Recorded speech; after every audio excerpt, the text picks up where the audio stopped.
महात्मा हनुमान जी महाराज का नाम हनुमान कैसे हुआ था और यह हनुमान नाम किसने और क्यों रखा गया था। तो चलिए हम विस्तार से हनुमान जी का नाम हनुमान कैसे पड़ा था इसे हम जानते हैं। तो वीडियो को अंत तक पूरा ज़रूर देखिए। बचपन में हनुमान जी बड़े ही चंचल स्वभाव के थे। वे अपनी माता अंजना के साथ इधर उधर घूमते रहते थे। कभी पेड़ों पर छलांग लगाकर डालियों पर लटकते और झूलते तो कभी पर्वत शिखरों पर चढ़ जाते। वन में स्वादिष्ट फलों को तोड़कर खाना और पेट भर जाने पर आधे अधूरे फलों को फेंक देना उनका रोजमर्रा का काम था। कभी कभी वे अपने साथी बालकों के साथ खूब ऊधम मचाते। सारे वन में उनकी किलकारियां गूंजती रहती थीं। एक बार वे अपनी माता अंजना के साथ वन में घूम रहे थे कि अचानक उनका साथ छूट गया। उन्होंने अपनी माता को बहुत खोजा पर वे उन्हें कहीं दिखाई नहीं दी। अब उन्हें भूख भी जोरों से लगने लगी थी। भोर का समय था। तभी उनकी दृष्टि वृक्षों के मध्य झिलमिलाते उदित होते लाल सूर्य पर पड़ी। बालक हनुमान ने सोचा कि यह कोई फल है, आज इसे ही खाना चाहिए। ऐसा सोचकर वे उसकी ओर दौड़ पड़े। लेकिन वे जितना उसकी ओर दौड़ते वह उतना ही दूर हो जाता था। धीरे धीरे सूर्यदेव ऊपर उठने लगे। हनुमान भी पेड़ों पर चढ़ते हुए ऊपरी सिर पर पहुंचे और फिर उन्होंने सूर्यदेव को कोई बड़ा फल समझकर उसकी ओर वायु वेग से छलांग लगा दी। हनुमान को आकाश में उड़ते देखकर देव दानव यक्ष गंधर्व सभी आश्चर्य से उस बालक को देखने लगे। वे सोच रहे थे कि जब बाल्यकाल में ही इस बालक का यह हाल है तो युवा होने पर यह क्या करेगा। दूसरी ओर वायुदेव ने जब अपने पुत्र को सूर्य की ओर उड़ते देखा तो वे चिंतित हो उठे। उन्हें लगा कि यह बालक अनजाने में ही सूर्य की ओर जा रहा है। सूर्य देव की प्रचंड तपस का इसे कोई ज्ञान नहीं है। सूर्य के निकट पहुंचने पर तो यह झुलस जाएगा। ऐसा सोचकर उन्होंने आकाश में जल से भरे हुए बादलों को उत्पन्न कर दिया, जिनके कारण सूर्य की तपस उस तक छनकर आने लगी। परंतु हनुमान को इन सब से कोई मतलब नहीं था। वह तो हर हाल में सूर्य को पकड़कर खाना चाहते थे। ज्यों-ज्यों वह बालक उनके निकट पहुंच रहा था, त्यों-त्यों उसकी भूख भी बढ़ती जा रही थी। सूर्य देव ने पवन पुत्र को अपनी ओर आते देखा तो उन्होंने अपनी तेज रश्मियों को समेट लिया। उन्हें वह बालक बड़ा अद्भुत लगा। हनुमान ने तीव्र गति से छलांग लगाई और सूर्यदेव के रथ पर जा चढ़े।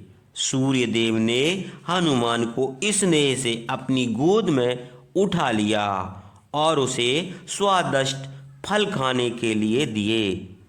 सूर्यदेव की गोद में चढ़े होने के कारण सूर्यदेव का प्रकाशित कुछ भाग हनुमान की छाया से ग्रस्त हो गया और धरती पर अंधेरा छा गया।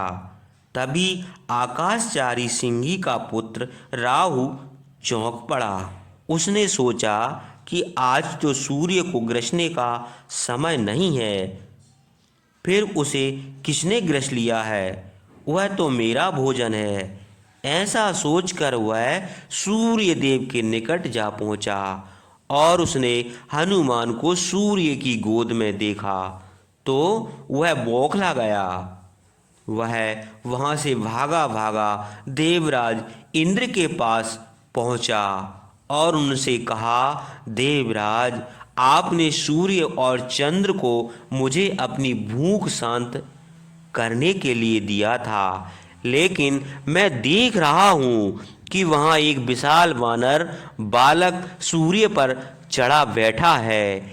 यह तुम क्या कह रहे हो? देवराज इंद्र चौंक कर अपने आसन से उठ खड़े हुए। मैं सत्य कह रहा हूँ देवराज। आपको यदि मेरा विश्वास ना हो तो चल कर देख लीजिए।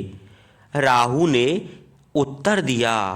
देवराज इंद्र तत्काल अपने ऐरावत पर सवार होकर सूर्यलोक पहुँचे तो उन्होंने हनुमान को सूर्य की गोद में चढ़कर फल खाते हुए देखा।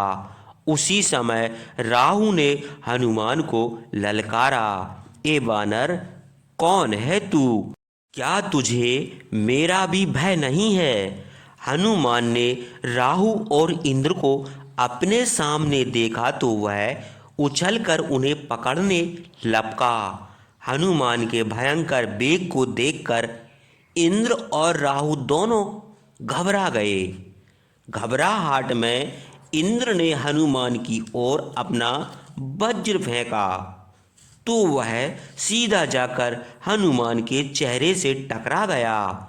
उससे बालक की टोड़ी टूट गई और वह बालक घायल होकर धरती पर जा गिरा। सूर्य देव ने उस बालक को नीचे गिरते देखकर इंद्र से कहा, देवराज, आपने यह क्या किया? यह बालक पवन देव का पुत्र है। आपने बिना सोचे समझे इस नादान बालक पर अपना वज्र चला दिया। यह ठीक नहीं हुआ। सूर्य देव, मैंने समझा कि यह कोई राक्षस है जो आपको तंग कर रहा है। इंद्र ने अपनी सफाई दी, पर आप चिंता ना करें, इसे कुछ नहीं होगा। इसकी हनु टोड़ी पर वज्र का आघात लगा है। यह शीघ्र ठीक हो जाएगा और त्रिलोक में हनुमान के नाम से ख्याति प्राप्त करेगा। इतना कहकर देवराज वहां से अंतर ध्यान हो गए। दूसरी ओर वायुदेव ने जब अपने पुत्र को इंद्र के वज्र प्रहार से घायल होकर नीचे गिरते देखा तो उन्होंने उसे अपनी बाहों पर संभाल लिया और उसे लेकर वे एक बड़ी गुफा में प्रवेश कर गए। वहां पहुंचकर वायुदेव ने अपने आप को समेट लिया। इससे त्रिलोक का वायुमंडल नष्ट हो गया। सभी जीवों को सांस तक लेने में कठिनाई होने लगी। सर्वत्र हाहाकार मच गया। किसी को समझ नहीं आ रहा था कि यह क्या हो रहा है। देवताओं और सभी प्राणियों की अवस्था देखकर देवराज इंद्र तत्काल समझ गए कि यह सब वायुदेव के कुपित होने की वजह से ही हो रहा है। यदि थोड़ी देर तक यही स्थिति रही तो सृष्टि का विनाश हो जाएगा।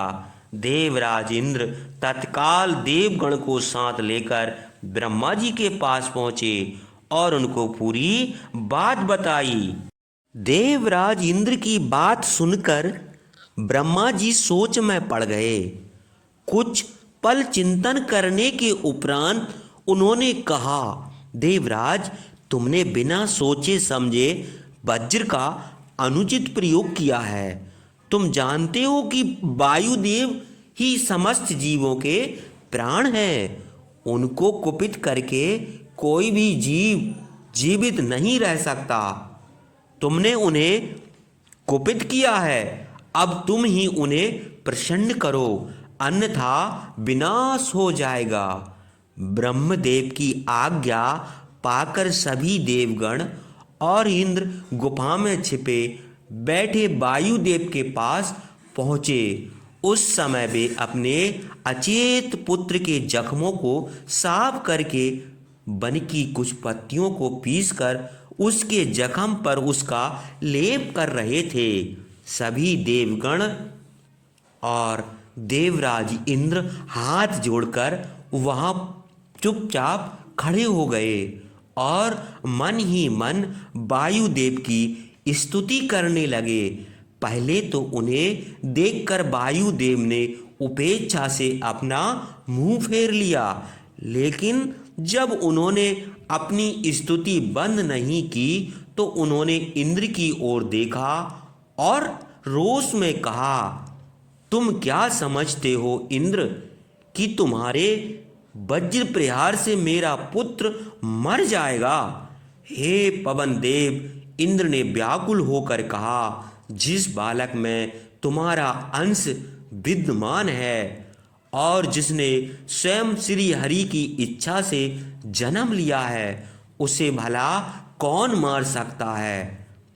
मुझसे अनजाने में तुम्हारे पुत्र के प्रति जो अपराध हुआ है उसके लिए मैं बहुत शर्मिंदा हूँ। मुझे खेद है कि मैं तुम्हारे पुत्र को पहचान नहीं सका।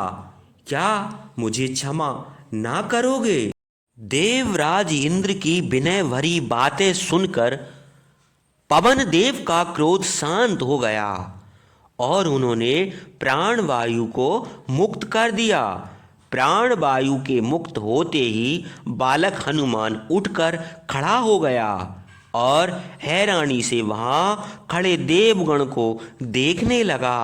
देवराज इंद्र पर दृष्टि पड़ते ही बालक हनुमान क्रोध में भरकर इंद्र से बोला, तुमने ही मुझ पर प्रहार किया था, तब मैं असावधान था, पर अब मैं तुम्हें युद्ध के लिए ललकारता हूँ, आओ मुझसे युद्ध करो। देवराज इंद्र सकपका गया और पवन देव की ओर देखने लगा। तब पवन देव ने अपने पुत्र को शांत करते हुए कहा, पुत्र, ये देवराज इंद्र है, भूलवश ये तुम पर प्रहार कर बैठे, अब उसी के लिए क्षमा याचना करने आए हैं। बालक ने हाथ जोड़कर देवराज इंद्र को प्रणाम किया और कहा, आप मुझसे बड़े हैं देवराज, आप मुझसे क्षमा मांगकर मुझे अपराधी ना बनाए। मैंने ही बालहट में अपराध किया है, जो नादानी में सूर्यदेव को फल समझ बैठा। मेरी इस धृष्टता के लिए आप मुझे क्षमा करें। देवराज इंद्र ने मुस्कुराकर पवन पुत्र को हृदय से लगा लिया और उसे अपने हाथों से एक गदा देकर कहा, वत्स, यह दिव्य गदा मेरे वज्र से भी अधिक शक्तिशाली है, यह मैं तुम्हें देता हूँ। मेरे वज्र प्रहार को यह गदा निरस्त कर देगी और मेरे हाथ से छूटे वज्र से तुम्हारी हनुटोड़ी टूट गई है, इसलिए आज के बाद तुम हनुमान के नाम से जाने जाओगे।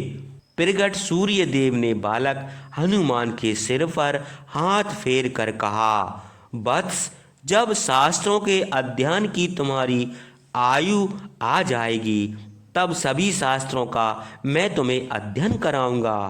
तुम उत्तम कोटि के ज्ञानी और मनुष्य होगे।